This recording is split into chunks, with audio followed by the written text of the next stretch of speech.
Okej, ka qenë pak e vështirë realisht, por e kam ushqyer veten me gjëra pozitive.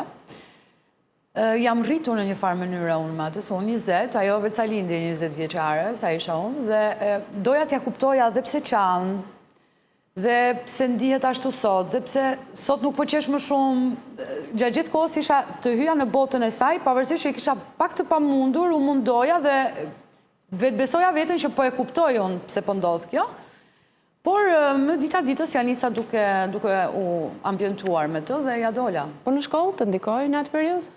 Jo, as pak, sepse ditën që unë kam pas ditën e lindjes, kam dhënë provimin e fundit. Si? Dhe provimin vajte linde, besoj, Dhe me thënë, kisha provimin dhe nuk doja ta lija, dhe thoja, okej, se nëse do dalë, do lindë. Do me thënë, unë sot për të lindë e kam, por që pa dhënë provimin nuk shkoj të lindë. Do me thënë, kisha orarin që në orën 10 kisha për të hyrë në sallë të operacionit, por kisha ndërkaj që në orën 8 vazhdonte provimi. Dhe unë shkova, dhash provimin, dhe pastaj u ktheva shkova linda gocën dhe... Wow.